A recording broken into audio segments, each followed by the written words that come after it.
शिल्पी राज के कथा सुनैले भैया सब हो जा तैयार कहै छियै शिल्पी चालीसा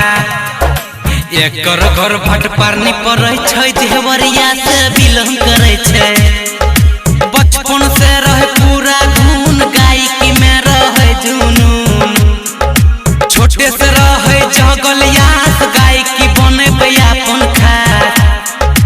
पढ़ैत रहे जब स्कूल में गाबैत रहे गाना गुल में बढ़बै छियो एकर दिशा सुनहो भैया शिल्पी चालीसा। डीजे क्रांति निर्मली बाजार भाई में छले एगो भाई बहिन में छले चार गो दाई बाबू ने छले माई सेहू में शिल्पी छले छोट